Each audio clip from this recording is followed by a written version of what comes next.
The golden fire had stopped consuming my left arm 3 hours ago, but the flesh still screamed. Every nerve ending the corruption had rewoven over 10 millennia, now burned with a clarity I had not experienced since before the betrayal. I crouched in the shadow of a fallen pillar, watching the shrine's inner sanctum through the gap where my helm's left lens had melted into slag, and I could not stop shaking. Not from fear, never from fear, from something worse.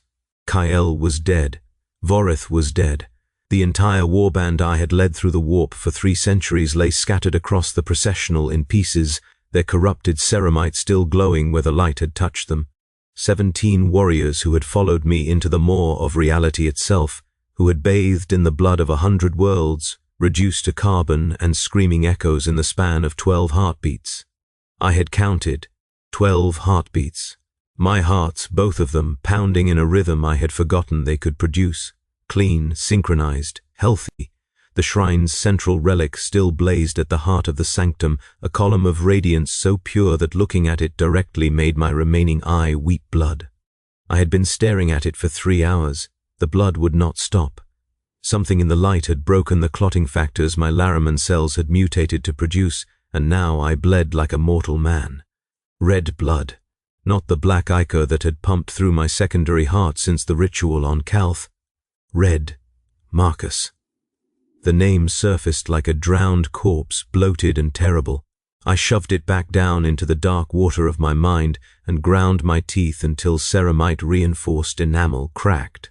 That name belonged to a fool, a blind, loyal fool who had believed in brotherhood and purpose and the dream of a united humanity. That fool had died in the ashes of Istvan, choking on the smoke of his murdered brothers, and what had risen from those ashes had been something purer, something honest, something that understood what the Emperor truly was. The light pulsed, and I felt it again, the terrible loving pressure against my consciousness, like a father's hand on a wayward son's shoulder.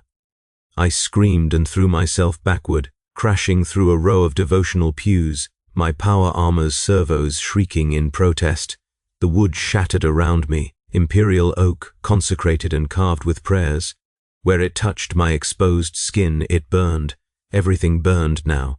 I dragged myself upright against a support column, my breathing ragged through my helm's damaged filtration systems. The air in here was thick with incense and ozone and something else.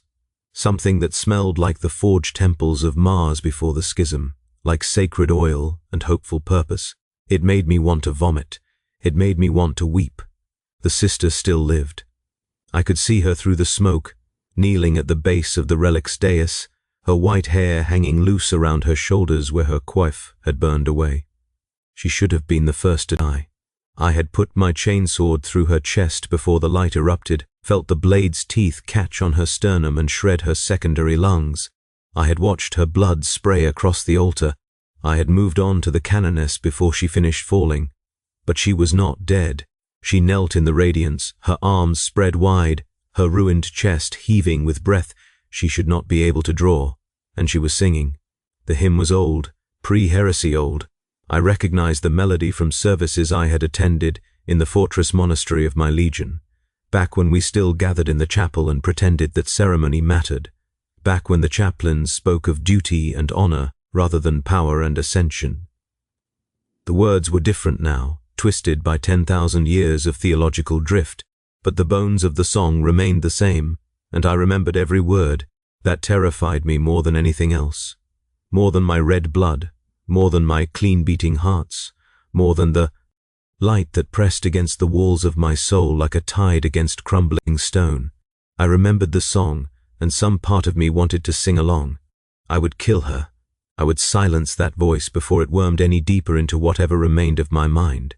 I would show this shrine, this false altar to a false god, that 10 millennia of corruption could not be undone by a single blast of desperate psychic light.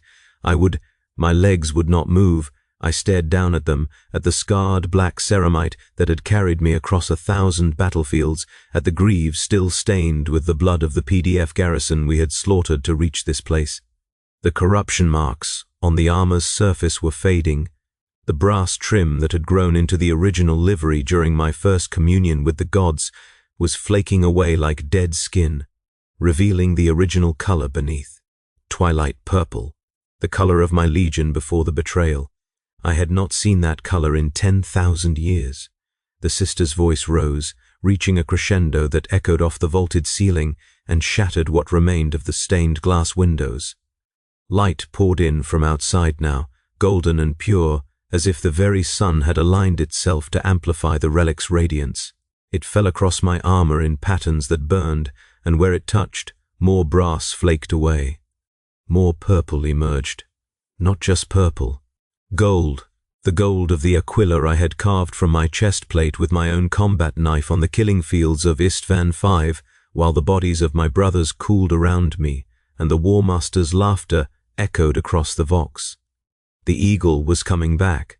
I raised my left arm, the one that had stopped screaming, and watched in horror as the metal of my gauntlet began to shift. The claws I had grown through decades of careful mutation retracted, the articulation smoothing, the joints returning to standard Astartes configuration. The skin beneath, visible through gaps in the ceramite, was no longer grey, no longer veined with black corruption. It was human, pale, scarred, human. No, no, this was not possible. The gifts of the gods were not loans to be reclaimed. The changes they wrought were permanent, irreversible, a mark of covenant that transcended the petty physics of the material realm. I had given myself to the primordial truth. I had opened my soul to powers older than the Emperor's lie, powers that had reshaped me into something greater than the weapon he had made. They could not be undone. But the light did not care what was possible. It simply was, and in its presence I was becoming what I had been before I learned to hate. The sister stopped singing. I looked up, my single functioning eye streaming blood tears, and found her watching me. She had risen from her knees.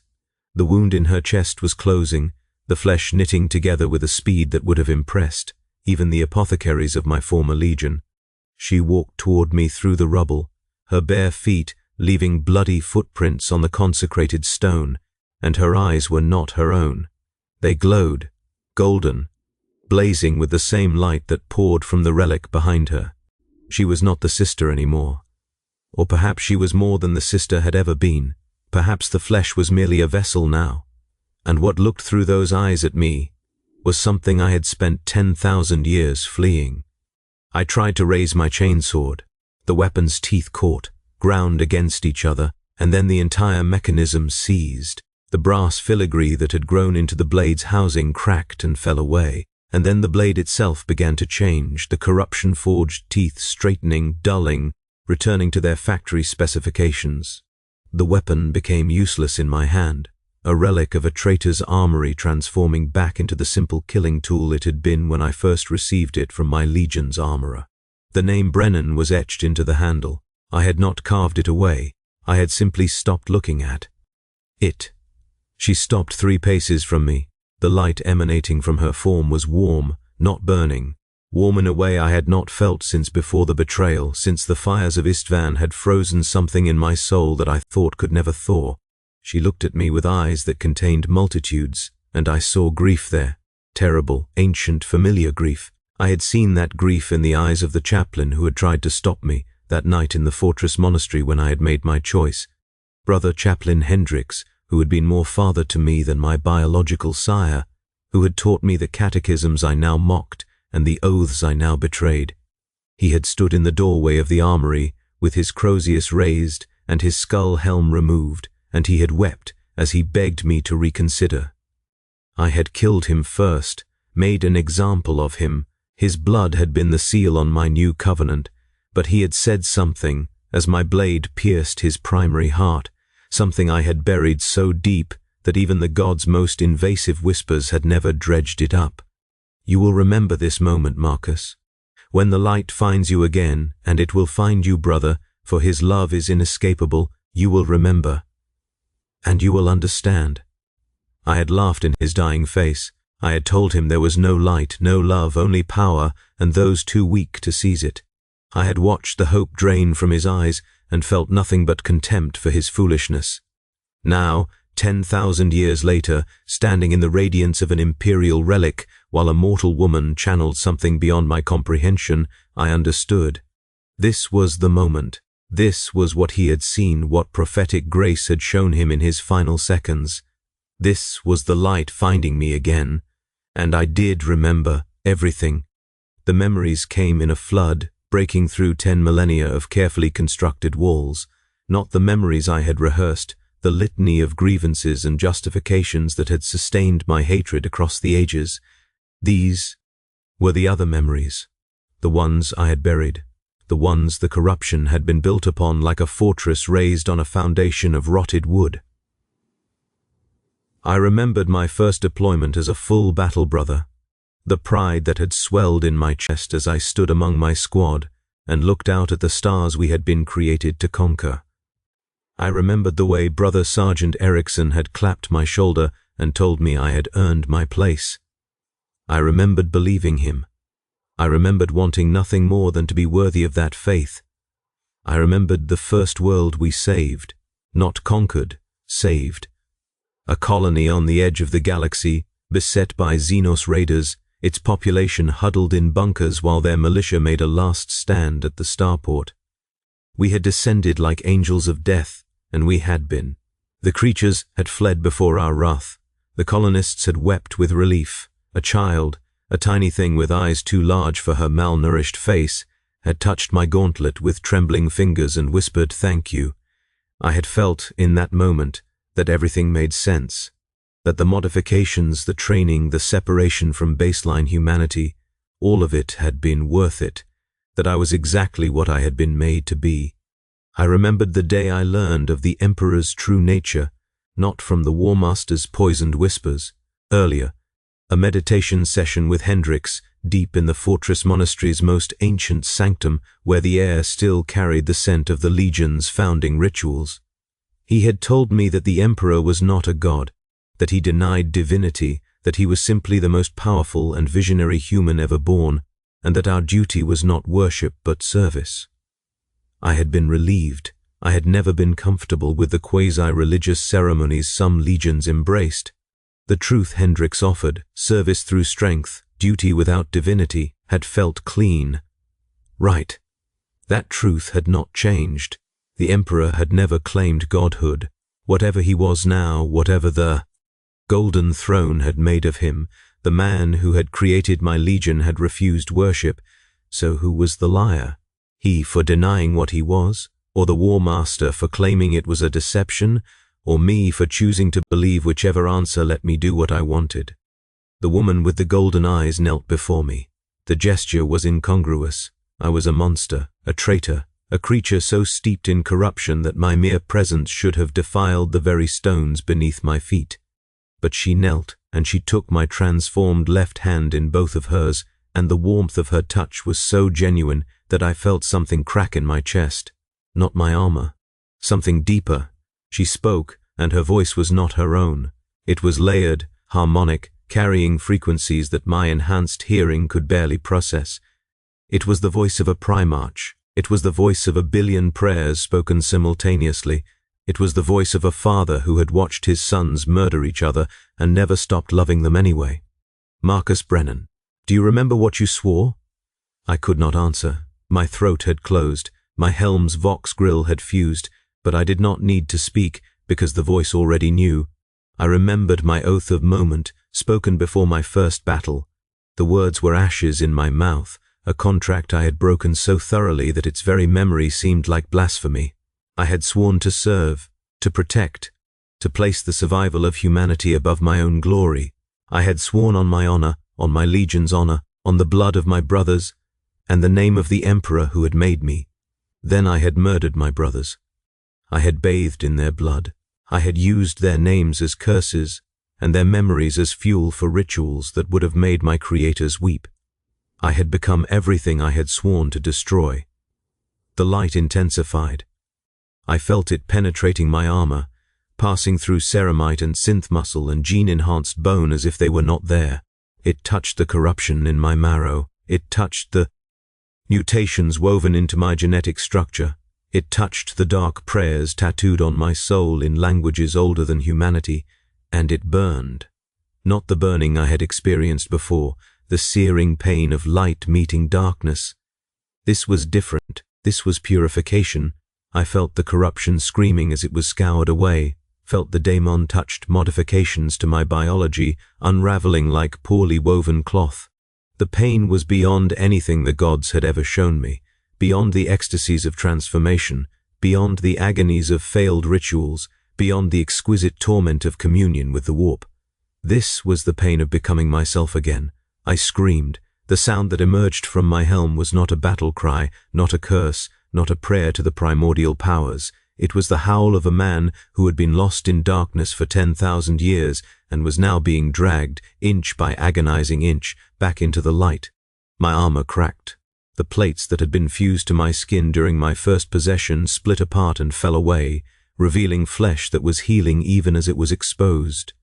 My helm's eye lenses shattered outward, and I saw the shrine clearly for the first time, saw the beauty of it, the faith made manifest in every carved stone and painted icon, the hope that had gone into its construction.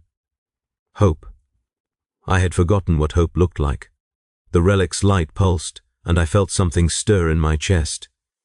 Not my heart's, they were still beating in their clean, synchronized rhythm. Something else. Something that had been cold and dead for so long I had forgotten it was there. It felt like duty. The woman with the golden eyes rose.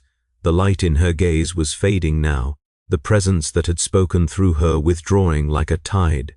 She swayed, and I caught her without thinking, my hands moving before my corrupted instincts could stop them, muscle memory from another life asserting itself. She looked up at me, and she was herself again, just a sister of battle, wounded and weary, held upright by a monster she should have feared. But there was no fear in her eyes. There was something else. Recognition. "You were the one," she whispered. Her voice was raw, damaged by the divine passage it had channeled, from the prophecy, the prodigal, the purpling legion. "You were supposed to come here." I did not know what to say. I did not know who I was anymore. The hatred that had been my foundation, my identity, my reason for existence, it was still there, but it was hollow now. A habit without conviction, a reflex without belief. I set her down gently and stepped back. My armor was ruined, half of it scattered across the sanctum floor, the rest still cracking and falling away. Beneath it, I wore the undersuit I had not seen in millennia, black synth weave, marked with the old Legion insignia, a purple phoenix rising from flames. I had chosen that symbol myself before the betrayal, a reminder that destruction could lead to rebirth. I had never understood the irony until now. The sister was speaking again, telling me about the prophecy she had mentioned, about texts recovered from a world I had helped burn during the scouring. She spoke of a Chaos Lord who would enter the shrine of the penitent flame seeking to desecrate it, and who would instead find the redemption he had spent 10,000 years fleeing. She spoke of a second chance, of service renewed, of debts that could never be repaid but might begin to be addressed. I barely heard her. My attention was fixed on my hands, both of them now, the right one having shed its clawed gauntlet while I was lost in memory. They were the hands of Marcus Brennan, the hands that had once built and healed and protected before they learned to tear and corrupt and destroy. I flexed my fingers. They responded cleanly, without the grinding of bone spurs or the flexing of chitinous growths. Just muscle and tendon and bone, enhanced beyond human capacity but still recognizably human. I could kill her. The thought arrived unbidden, a last gasp of the creature I had been. I could crush her throat before she finished speaking, take what remained of my warband's equipment and flee into the wastes beyond the shrine city. I could find a way to the nearest warp rift and throw myself back into the embrace of the gods, beg their forgiveness for my moment of weakness, submit to whatever punishment they deemed appropriate. I could go back to being what I had been. The thought nauseated me, not because of what the light had shown me, not because of the memories it had restored, because I realized, with a clarity that cut through 10 millennia of self-deception, that I had never wanted to be that creature.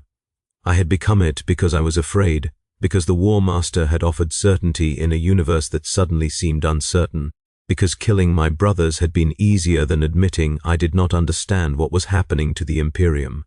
I had chosen hatred because it was simple, and I had spent 10,000 years pretending that simple was the same as true. The sister finished speaking. She was looking at me with an expression that might have been hope, a hope I did not deserve, would never deserve, but which burned in her eyes anyway. I turned away from her and walked toward the relic. My exposed skin burned as I approached. Whatever the light had done to me, it had not made me pure. The corruption might have been scoured from my body, but my soul remained stained. Every step closer to the radiant column sent agony lancing through my nervous system, a reminder of every atrocity I had committed in the service of powers I now knew had never truly served. But I did not stop. Kael's body lay across my path, or what remained of it. The light had reduced him to carbon and bone, his power armor melted into slag around a skeleton that was still posed in its final moments of agony. He had followed me for 3 centuries. He had believed I was leading him to glory. I had led him to annihilation. I stepped over his remains and kept walking. Voreth was next, then Harkon, then the brothers whose names I had never bothered to learn, the cultists and possessed and lesser servants who had made up the mass of our warband. Each corpse was a monument to my failure, not my failure as a Chaos Lord, but my failure as a warrior, as a brother, as a man. I had brought them here to die for a cause that was, in the end, nothing but my own refusal to face what I had done. I reached the base of the dais. The relic was a sword. I could see that now, standing close enough that the light nearly blinded me. A massive blade, easily the height of a baseline human, thrust point down into a block of sanctified adamantium. Its hilt was wrapped in gold leaf, worn thin by centuries of reverent touching. Its blade was inscribed with prayers in high Gothic so old that even my enhanced memory could barely pass them. It was the weapon of a saint. A real saint, not the political constructs the ecclesiarchy sometimes manufactured for propaganda purposes. Someone who had stood against the darkness and prevailed, who had carried the Emperor's will into battle and emerged victorious. I did not belong anywhere near it, but I climbed the dais anyway. The stairs burned. Each step was an act of will, a defiance of every instinct the gods had woven into my soul over 10,000 years of corruption. My body screamed at me to turn back, to flee, to throw myself into the warp and never return to this place of judgment. I ignored it. I had been ignoring my body's protests for 10 millennia. This was just one more. I reached the top. The sword hummed as I approached. Not a sound exactly, more a vibration in the air, a resonance that I felt in my bones. It was responding to me, recognizing me perhaps, or preparing to destroy me. Either outcome seemed acceptable. I reached out and touched the hilt. The light consumed me. It was not like before. Before, the light had burned from outside, a purifying fire scouring corruption from flesh and ceramite. This was different. This was inside. This was the light moving through my veins, my neurons, my very thoughts, illuminating every shadow I had ever created and every darkness I had ever embraced. I saw my life, all of it. Not the version I had been telling myself for 10,000 years, the narrative of justified betrayal and righteous vengeance. The truth. I saw my mother, back on the world of my birth, weeping as the black-armored recruiters took me away for testing. I had never thought of her again after the modifications began. I had been taught to forget. I saw Hendrix, patient and kind, explaining for the 100th time why I should not feel ashamed of my compassion. It is not weakness, he had said. It is what separates us from the things we fight. I saw the colonists we had saved, the child who had thanked me, the countless nameless billions who had looked to the stars and seen my legion as protectors, as saviors, as the embodiment of humanity's hope for survival.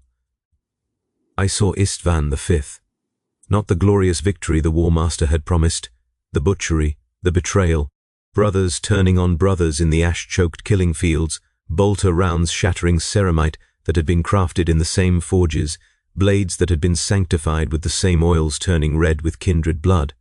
I saw myself standing over Hendrik's body laughing. I saw 10,000 years of atrocity, 10,000 years of worlds burned and populations enslaved and reality itself torn open to let the screaming things through. 10,000 years of telling myself it was all for a purpose, that the suffering I caused was necessary, that the Emperor's lie justified any cruelty in its opposition.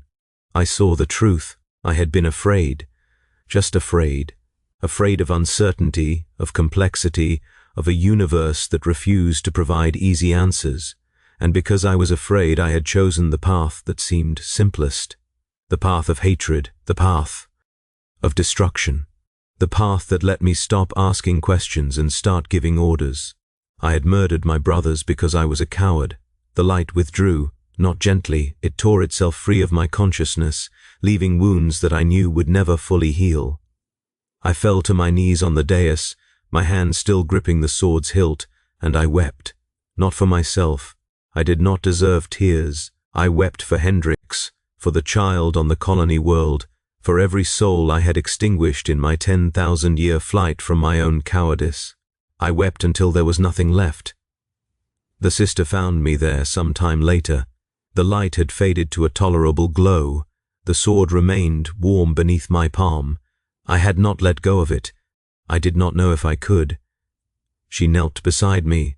Her wounds had healed completely now, leaving only faint scars that would fade with time. She looked at me with something that was not quite pity and not quite understanding. The prophecy did not say what happened next, she said, only that you would come and that you would touch the blade. I looked at her. My voice, when it came, was a ruin. 10,000 years of corrupted vox grills and daemon-touched screaming had left it barely recognizable as human. What do you want to happen next? She considered the question. Around us the shrine was quiet. The bodies of my warband had stopped smoldering. The light had done its work. The Ordo Hereticus will come, she said finally.